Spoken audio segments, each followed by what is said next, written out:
వర్మ గారి టాపిక్లోకి వెళ్దాం. అండ్ ఈరోజు బిగ్ డిబేట్లో మనతో జాయిన్ అవుతున్నారు మస్తాన్ రావు గారు, political analyst and senior journalist.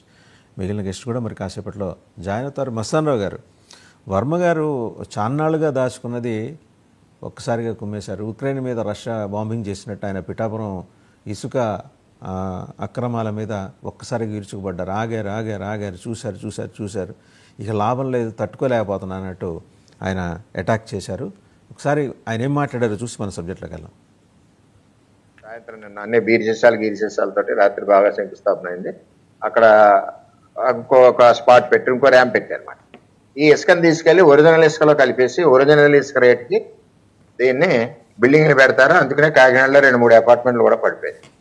ఈ విధమైన ఈ మాఫియాని అరికట్టవలసిన బాధ్యత పోలీస్ యంత్రాంగం ఉంది. చట్టం ఉంది, రాత్రులు తవ్వకూడదని ఒక చట్టం ఉంది. రెవెన్యూ యంత్రాంగాన్ని ఇద్దరిది కూడా. నిన్న రెవెన్యూ యంత్రాంగం స్పందించారు. ఎవరు అక్కర్లేదు, పోలీస్ స్టేషన్ నుంచే మేము వచ్చేస్తున్నాను రా బాబు సర్దుకోండి సర్దుకున్నాం. నిన్న 20 లారీలు ఉన్నాయి. ఒక స్టేషన్కి ఇలా కౌరు చెప్పారు రెవెన్యూ వాళ్ళు. సెకండ్లో లారీలు ఇక్కడి నుంచి పోయినాయి, జేసీపీ మిగిలింది ఇక్కడ. అంటే ఈ విధంగా వ్యవస్థ ఉంది. ఎందుకు చేయలేకపోతున్నారు? అసమర్థులు ఉంటే ఇక్కడి నుంచి ట్రాన్స్ఫర్ చేసి కొత్త వాళ్ళని అయింది. చెప్పినా కూడా దొంగతనం జరుగుతుందని చెప్పినా కూడా వినకపోతే ఎలాగా? ఎట్టి పరిస్థితుల్లో ఇది ప్రభుత్వం మాది ఉంది కాబట్టి ప్రభుత్వాన్ని, కూటమి ప్రభుత్వాన్ని చెడ్డ పేరు రాకూడదు. ఎందుకంటే ఒరిజినల్ ఇసుక, గోదావరి ఇసుక అమ్ముతూ ఉంది, ఉచిత ఇసుక. ఇప్పుడు ఆ ఇసుకలు వీళ్ళు మిక్స్ చేసి ప్రభుత్వాన్ని చెడ్డ పేరు వచ్చే విధంగా పనిచేస్తున్నారు. వైసీపీ నుంచి వచ్చి ఏ ముసుగేసుకున్నా ఆడు వైసీపీ పార్టీకి అడ్వాంటేజ్ జరిగే పనులు చేస్తాడు. ఆ పార్టీకి మంచి పేరు వచ్చే పని ఇది. కూటమి ప్రభుత్వానికి చెడ్డ పేరు వచ్చే పని ఈ అక్రమ తవ్వకం. ఈ అక్రమ తవ్వకం కూటమికి చెడు, వైసీపీకి మంచి పేరు. ఆ విధంగా వాళ్ళ యొక్క వ్యాపారాలు చేసుకోవడం గురించి ముసుగు తగిలించుకున్నారు. అలాగే కొడవల్లో కూడా మొదలైంది. వైసీపీ టైంలో, గవర్నమెంట్ టైంలో తెలుగుదేశం, జనసేన, బీజేపీ 3 నెలల ధర్నాలు చేశారు. టెంట్లు వేసుకుని చేశాం.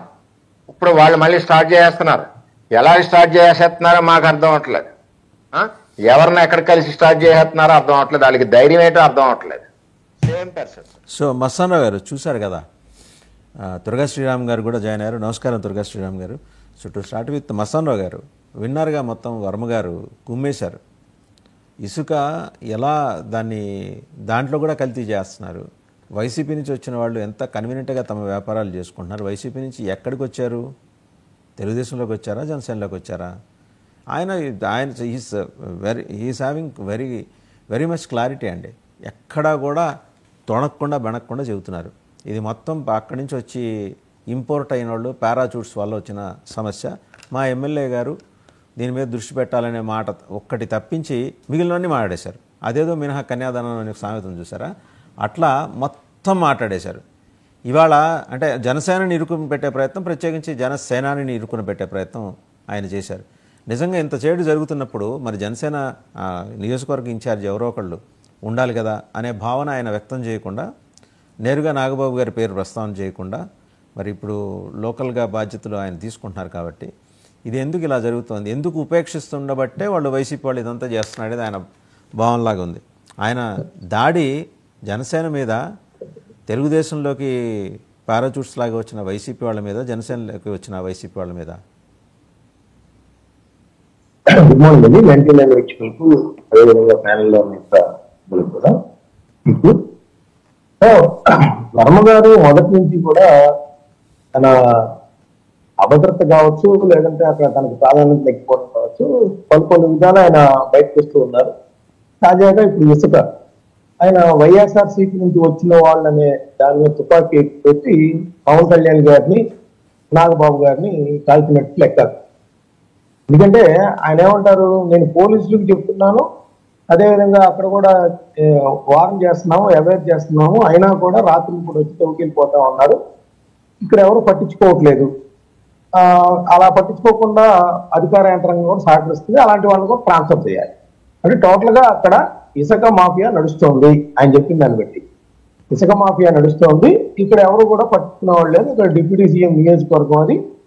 పోలీసులు చెప్పినా కూడా ఈ లోపు 20 లారీలు తరలిపోయాయి. సో అక్కడ కాకినాడలో కూడా ఇసుక అంటే అది సముద్రపు ఇసుక. నా ఉద్దేశంలో అక్కడ ఏ ఇసుక అనేది కల్తీ జరుగుతుంది అనేది, అది కట్టడం వల్ల 3 అపార్ట్మెంట్లు కూలిపోవడం అనేది మామూలు విషయం కాదు. అది చాలా సివియర్ గా ఐ థింక్ ఫ్రీజ్ అయినట్టుంది. రైట్, శ్రీరామ్ గారు వినిపిస్తుందా? వినిపిస్తుందండి. అదే మస్తానరావు గారి ఫ్రీజ్ అయినట్టు చూశారు కదా, అంటే వర్మ గారు ఏం మాట్లాడారో చూశారు. ఆయన వైసీపీ భుజం మించి పవన్ కళ్యాణ్ గారి మీద, నాగబాబు గారి మీద తుపాకీ పిలిచాడు. మస్తానరావు గారు, ఇజ్ ఇట్ ఓకే నౌ? మళ్ళీ ఫ్రీజ్ అయింది. ఓకేనండి సరే మాట్లాడండి సార్. 1 minute సార్ మాట్లాడండి. సార్ ఇప్పుడు సార్ వినిపిస్తుందా? వినిపిస్తుంది, మాట్లాడండి. సో అక్కడ రెవెన్యూ, పోలీసు, మైన్స్ సంబంధించిన ఎవ్వరూ కూడా పట్టించుకోవట్లేదు. యథేచ్ఛగా ఇసుక తవ్వకాలు జరుగుతున్నాయి. అక్కడ ఇంకోటి కూడా ఏమంటారంటే, నేను ఆరోపణలు చేయలేదు, అక్కడ ఎవరు చేరారు వైసీపీ నుంచి, గత మాజీ ఎమ్మెల్యే పెండెం రఘుబాబు గారు చేరారు. ఆయనతో పాటు ఎవరైనా వచ్చారేమో నాకే తెలియదు అంట లోకల్ గా. సో ఆయన ఏంటి అక్కడి నుంచి వచ్చారు కాబట్టి అక్కడి నుంచి వచ్చిన వాళ్ళు అంటే వైఎస్ఆర్సీపీ మీద కూడా ఆరోపణ చేస్తారు. గతంలో వాళ్ళు చేశారు. నేనేమంటానంటే అసలు అక్కడ ఇసుక మాఫియా అనేది రాజ్యం అవుతుంది. గతంలో ఎప్పుడైనా వర్మ గారు ఈ విధమైన ప్రెస్ మీట్, ఈ విధంగా పోలీసు కంప్లైంట్ ఈ విధంగా చేసిన పరిస్థితుల్లో వైఎస్ఆర్సీపీ సమయంలో చెప్పారు కదండి, 3 నెలలు ధర్నాలు చేసామని చెప్పాడు కదా ఆయన. పాపం అదే ధర్నాలు చేసినా కూడా అదే కంటిన్యూ అవుతుంది అంటున్నారు. అప్పుడు బిగిన్ అయిన వైఎస్ఆర్సీపీ హయాంలో బిగిన్ అయింది, ఇప్పటికి కూడా కంటిన్యూ అవుతుంది అంటున్నారు ఆయన. సో ఓకే, మంచిదే. ప్రజలకు సంబంధించిన ఆస్తులు సంరక్షించబడాలి, ఆయన బయటికి రావడం కూడా కరెక్ట్. అక్కడ ప్రాబ్లం ఏంటంటే అన్ని విషయాల మీద దృష్టి కేంద్రీకరించే పవన్ కళ్యాణ్ గారు ఇక్కడ నియోజకవర్గాన్ని విస్మరిస్తున్నారు. గతంలో ఆయన ఒక అపార్ట్మెంట్ దగ్గర ఇలాగే మున్సిపాలిటీకి సంబంధించి ఎక్కకపోతే అక్కడ కూడా వెళ్ళి ఈ విధమైన ప్రపంచానికి వెల్లడయ్యేలాగా చేసిన పరిస్థితి. అంటే తరచుగా ప్రజా సమస్యలు అక్కడ నుంచి గుర్తొస్తా ఉన్నాయి. ఇక్కడ పవన్ కళ్యాణ్ గారు వీటిని కొద్దిగా నెగ్లెక్ట్ చేస్తున్నారు, నేను కొద్దిగా పట్టించుకుంటున్నాను అనేది ప్రజల్లో ఒక విధమైన భావం తీసుకెళ్లాలనేది ఇక్కడ కనిపిస్తా ఉంది. ఒకటి మస్తానరావు గారు ఆయన ఎంత మాట్లాడినా అది అరణ్య రోదనే. ఆయన ఉన్న పళంగా ఆయన్ని తీసుకెళ్లి ఇంకో పోస్టులో పెట్టే పరిస్థితి ఇప్పుడు లేదు. అలాంటి ఆలోచన ఉంటే చంద్రబాబు గారు ఎప్పుడో చేసేవారు. ఆయన ఏంటంటే లాస్ట్ కపుల్ ఆఫ్ ఇయర్స్లో ఎక్కడో పొజిషన్లో పెట్టి ఎమ్మెల్సీగా పెట్టి ఆయన ఎటు వెళ్లకుండా ఇరుకుని పెట్టే ప్రయత్నం అయితే తెలుగుదేశం చేస్తుంది. ఎందుకంటే ఇప్పటికిప్పుడు ఆయన పదవి ఇస్తే 3 ఏళ్ల తర్వాత ఆయన మళ్ళీ ఇంకో పార్టీని చూసుకునే ప్రమాదం ఉందనే ఒక అనుమానము, భయము, నమ్మకం 3 చంద్రబాబు గారికి ఉన్నాయి. సో ఈ క్రమంలో ఆయన ఎంత కొట్టుకున్నా, ఎంత అరిచి గీ పెట్టినా సరే ఆయనకేమి పదవి ఇచ్చే అవకాశాలు లేదు. చాలా ఉన్నాయి ఇవ్వటానికి, ఇవ్వరు అనేది స్పష్టమైన తర్వాత ఆయన ఇలా మాడుతున్నాడు అంటాను. అంటే తన ఉనికిని చాటుకుంటానికి అక్కడ అన్ని ప్రయత్నాలు ఆయన చేస్తున్నారు. నిజానికి ఏంటంటే బీజేపీ కూటమి సర్కార్ వచ్చిన తర్వాత 3 పార్టీలతో సమన్వయం చేసుకొని ఆయా నియోజకవర్గాల సమస్యలు ఉంటే కన్సర్న్ ఎమ్మెల్యేనో కన్సర్న్ అక్కడ మంత్రి గారు ఉంటే వాళ్ళకు ఆయన దృష్టికి తేవాలి. ఆ తర్వాత మాత్రమే, లేకపోతే వాళ్ళ పార్టీ అధ్యక్షుల దృష్టికో లోకేష్ గారి దృష్టికో తీసుకువెళ్ళాలి. ఇప్పుడు పదే ఇలా చేస్తున్నారంటే అసలు దీని వెనకాల ఎవరున్నారు? తెలుగుదేశం పార్టీ అధినాయకత్వం కూడా ఏమన్నా ఉందా? ఎందుకంటే పదే ఎందుకు చెప్తున్నారు? నియోజకవర్గాలు సమన్వయం చేసుకోవాలి, ప్రభుత్వానికి చెడపేరు రాకుండా చూడాలి, ప్రజల ఆస్తులు సంరక్షించబడాలి. ఇట్లాంటివన్నీ చేయాలంటే వాళ్ళ పార్టీకి సంబంధించి కూటమి సర్కార్లో సమన్వయ కమిటీలు ఉన్నాయి, వాళ్ళకి చెప్పాల్సిన అవసరం ఉంది. కన్సర్న్ వాళ్ళకి కంప్లైంట్ చేయొచ్చు, అవన్నీ కూడా ప్రాపర్ వేలో చేసుకోవాలి. ఇలా పదే ఆయన వీధికెక్కుతున్నారు అంటే ఖచ్చితంగా అక్కడ పవన్ కళ్యాణ్ గారికి సంబంధించి తెర వెనక రాజకీయం మీద నడుస్తున్నట్టుగా నాకైతే అనిపిస్తుంది. రైట్, ఒకసారి త్వరగా శ్రీరామ్ గారి దగ్గర. శ్రీరామ్ గారు ఎలా చూస్తున్నారు సార్ ఇప్పుడు వర్మ గారి వ్యాఖ్యల్ని? ఆయన రాజకీయ ఉనికి కోసం ఆయన ప్రయత్నం చేస్తున్నాడండి. ఆయన రాజకీయ ఉనికి అవసరం ఆయనకి, ఎందుకంటే ఏ రాజకీయ నాయకుడికైనా అవసరం. కాకపోతే ఈయనకున్న పెద్ద సమస్య ఏంటంటే ఈయనకి భవిష్యత్తు కూడా అంధకారంగా కనిపిస్తుంది. ఎందుకంటే మంచి మెజారిటీ తోటి పవన్ కళ్యాణ్ గారు అక్కడ నెగ్గారు. రాబోయే రోజుల్లో కూడా అక్కడి నుంచే పోటీ చేస్తారు. 2029లో కూడా మళ్ళీ ఖచ్చితంగా అక్కడి నుంచే పోటీ చేస్తారు. అక్కడి నుంచి పోటీ చేసినప్పుడు ఈయన ఎక్కడి నుంచి పోటీ చేయాలి? ఈయన మళ్ళీ ఈ కూటమి కనుక ఇదే కంటిన్యూ అయితే కనుక ఈయనకి అవకాశం ఉండదు. ఒకవేళ కూటమి లేకపోతే కనుక అప్పుడు ఏమైనా ఈయనకి ఏమైనా అవకాశం ఉంటుందేమో. అదే అది ఇది కాదు అనుకుంటే కనుక వైసీపీ వైపు వెళ్తే కూటమికి ఎక్కువ మెజారిటీ వస్తుందా, లేదంటే అప్పుడు వైసీపీకి ఎక్కువ మెజారిటీ వస్తుందా? ఇక్కడ ఇవన్నీ కూడా చాలా రకాల ప్రశ్నలు. శ్రీరామ్ గారు 80,000 కాపు ఓటింగ్ ఉంది.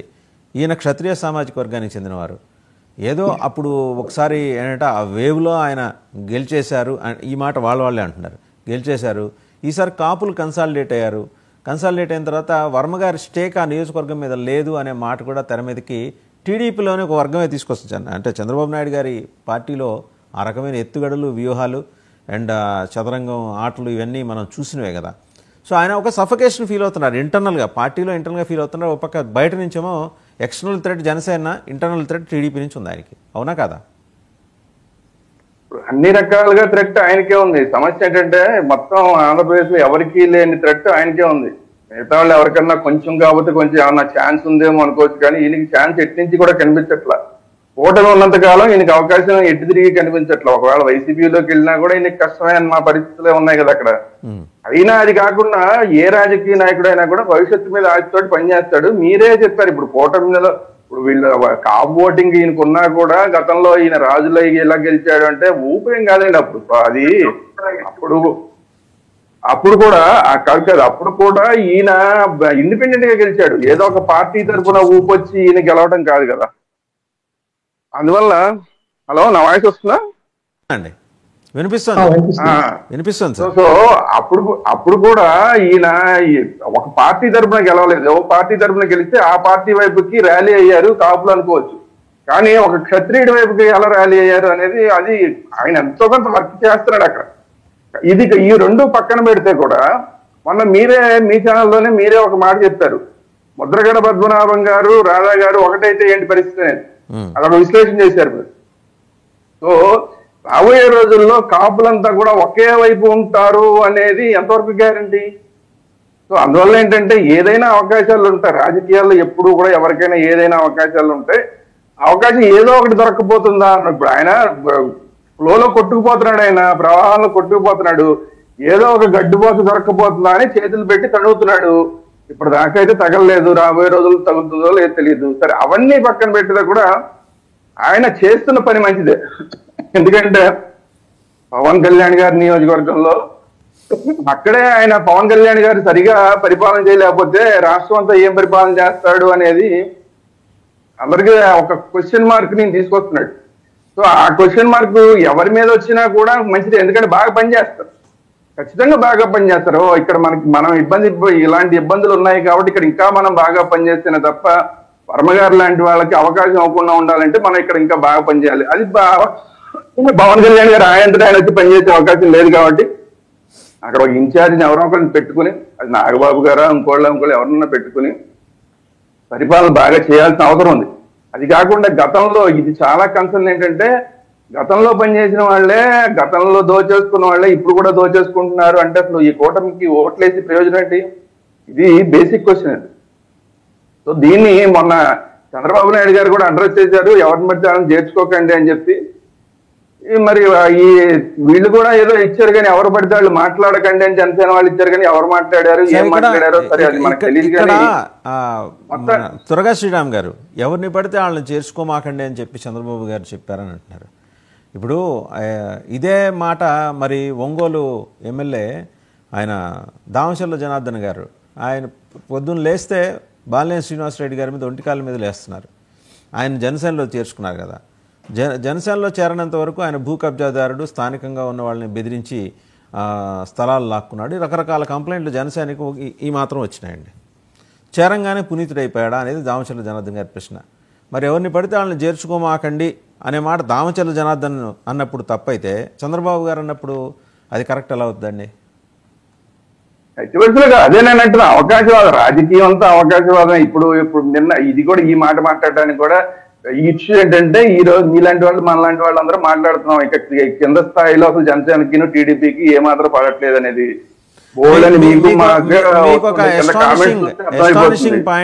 వీళ్ళిద్దరికి ఏం ఒక ఎస్టానిషింగ్ పాయింట్, కేకే సెఫాలజిస్ట్ ఆయన అయితే చెప్పాడు, గ్యాప్ వైడన్ అవుతోంది జనసేనకి టీడీపీ అని కొండా బద్దలు కొట్టినట్టు చెప్పాడు ఎక్స్క్లూజివ్ ఇంటర్వ్యూలో ఆయన. ఈ కేకే చెప్పడం ఎందుకు? మీరు నేను ఒక వీడియో పెడితే దాని కిందకి వచ్చే కామెంట్లు చూస్తే తెలిసిపోతుంది. మనం ఏదైనా టీడీపీకి సపోర్ట్ గా ఒక చిన్న పాయింట్ ఏదైనా ఉన్న వీడియో పెట్టామనుకోండి, జనసేన వాళ్ళు వచ్చి మన తిట్టకుండా తిడతారు.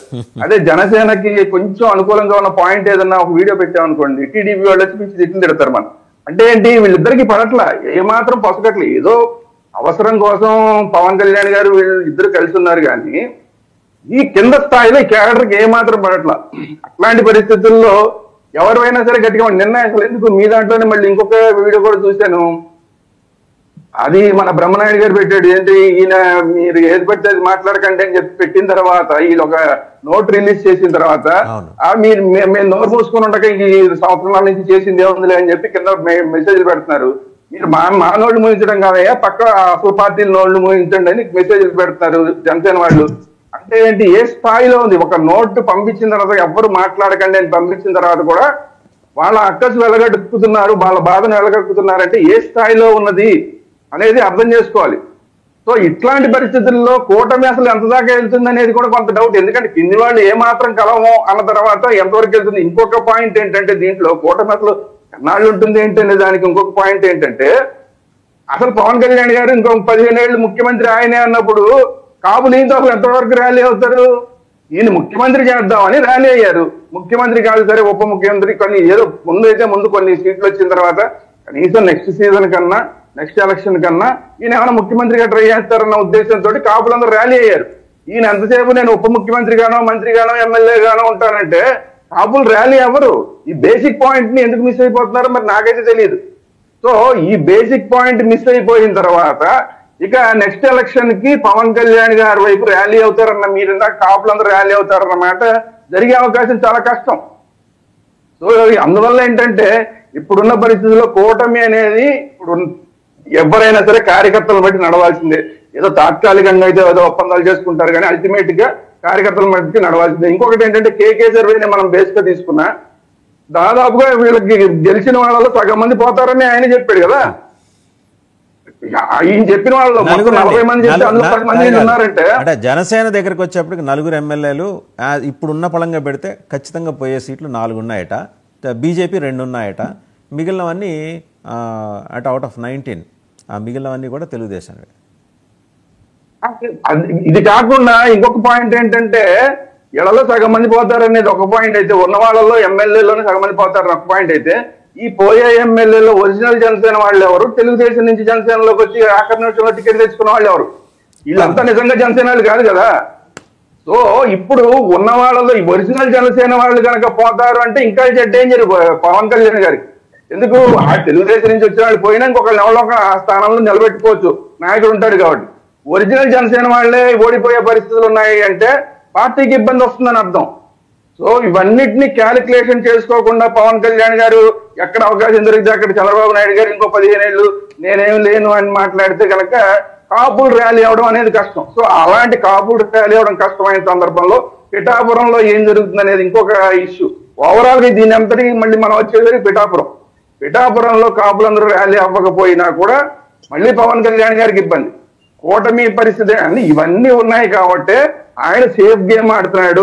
వర్మ గారు సేఫ్ గేమ్ ఆడుతున్నారు. ఆయన చాలా క్యాలిక్యులేటెడ్ గా సేఫ్ గేమ్ ఆడుతున్నారు. మొదట్లో పవన్ కళ్యాణ్ గారిని ఇండైరెక్ట్ గా అనేవాడు, ఇప్పుడు పవన్ కళ్యాణ్ గారిని కూడా ఇండైరెక్ట్ గా అనకుండా ఏదో ఈ ఆఫీసర్ల మీద పెట్టి వాళ్ళ మీద తుపాకీ పెట్టి ఇప్పుడు కాలుస్తున్నాడు. ఏదైనా కూడా నేను ఇక్కడ ఉన్నది నేను నేను నేను అని చెప్పే ప్రయత్నం ఆయన చేస్తున్నాడు. సో ఆయన్ని మనం తప్పుపట్టాల్సిన అవసరం లేదు. ఆయనకి అవకాశం ఇవ్వకుండా పవన్ కళ్యాణ్ గారు ఏం చేస్తారు అనేది ఆయన చూసుకోవడం చాలా ఇంపార్టెంట్. ఆయన రైట్. నెక్స్ట్ ఒకసారి మస్తన్రావు గారు, మన గుంటూరు జిల్లా అమరావతిలో రాజధాని ప్రాంతంలో మహిళల పట్ల అభ్యంతరకర వ్యాఖ్యలు చేసిన కృష్ణరాజు గారి ఎపిసోడ్, ఆ ఎపిసోడ్లో ఆయన్ని కొమ్మినేని శ్రీనివాసరావు గారిని ఇద్దరిని కూడా అరెస్ట్ చేయాలని డిమాండ్. అంటే ఇట్స్ అన్ఫార్చునేట్, లర్న్డ్ కమ్యూనిటీ నుంచి ఎలీట్ కమ్యూనిటీ నుంచి తెలిసిన వాళ్ళు విజ్ఞులు ఆయన ఒక ఇద్దరి మధ్య జరిగిన సంభాషణలో ఆ రకమైన